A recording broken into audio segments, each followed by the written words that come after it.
তো চলো তোমাকে আমি বন্দুক দেবো 3 দিনের লেগে। তুই কিস্তি নিয়েছিস তাই বলে কি আমার বেটিকে বন্দুক দিতে আসবি তাই বলে? না গো, তুমি 50 টাকা পাবা না, তুমি ভুল বললে। কত টাকা? 1 লাখ টাকা পাবা। হ্যাঁ কি হয়েছে আসলা? বল, তোমাকে একটা কথা বলবো। কি বলো? বলছি বিশাল অভাব সংসারে, তো কিস্তি আছে সামনে, আরাম থেকে কিস্তি দেওয়া হয়নি, তোদের তো কিস্তিতে লাগবি, বুঝতে পেরেছো? তো কিছু করে না, কিস্তি গেলে আইলে তো কিস্তি ছাড়বে না, লিবি। সংসারে বিশাল অভাব, পয়সা বেশি পাবো। তো তোমাকে একটা কথা বলবো।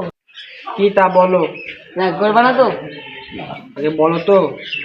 তাহলে তুমি আমার কথা রাখবা তো? আগে বলো তো।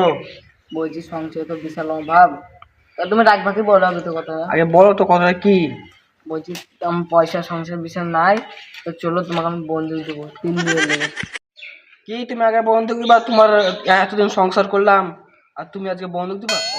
তুমি রাগ টাগ করো না, চলো তোমার 2 দিনের মধ্যে ছেড়ে চলে আসবো, কিস্তিটা পয়সাটা নিবো আর অমনি চলো।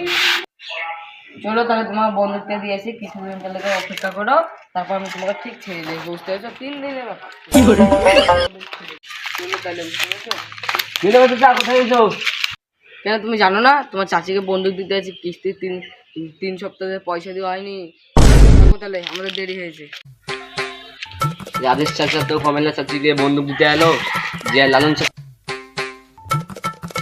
বাড়িতে তো খুব ঘাস ফাস হয়ে গেছে, একটা মুনিশ ফুনিশ দিতে হবে যা মনে হয়েছে। আমার ঘাস ফাস গুলো কাটতে একটা মুনিশ দিতে হবে, 2000 কিনেছে। লালন ভাই, তোমার সাথে একটা কথা আছে। কি বল? তোমার বিটিকে তো রাজেশ বন্দুক দিতে এলো। কখন? শালার জামাইকে আসছে ওনারা আমার বিটিকে বন্দুক দিতে গেছে। দাঁড়া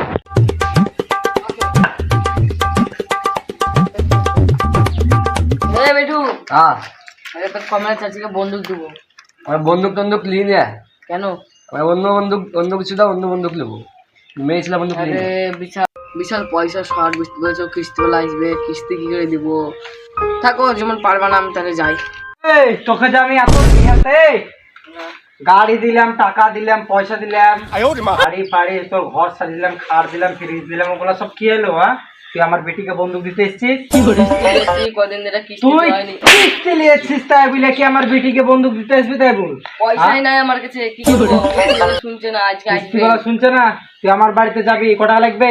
3000। আমার বাড়ি থেকে নিয়ে আসবি, আর এরকম করবি না, আমার বেটিকে বন্দুক দিতে আসবি না। হ্যাঁ আর রাতের বেলায় সন্ধ্যাবেলায়। ঠিক আছে। হ্যাঁ, তোমার বাপ তো 3000 টাকা দিলো, তো এখনো তো কিস্তি 2-3 দিন বাকি আছে।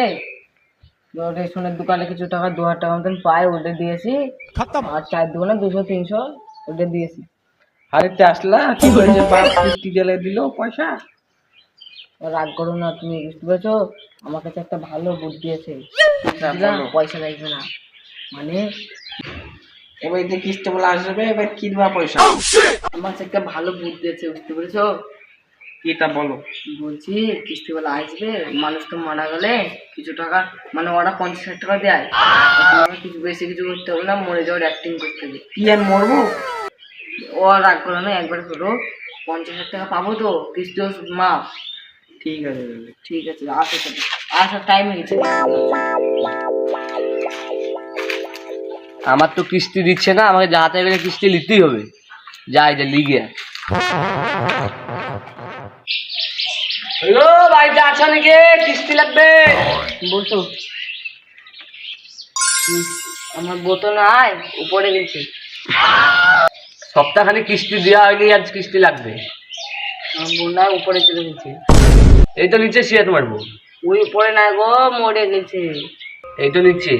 তো বলছি মানুষ তো মারা গেলে 50,000 টাকা পায়, তো তাহলে 50,000 টাকা দেন।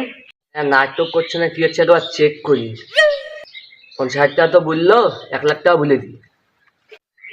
না গো, তুমি 50,000 টাকা পাবা না, তুমি ভুল বললে। কত টাকা? 1 লাখ টাকা পাবা। হ্যাঁ, কি হয়েছে আসলা? ওই যে বলছি আগাছে এক টাকা। আমি জানতাম তুমি আর নাটক করবা, এবার আমার কিস্তি দাও। আহ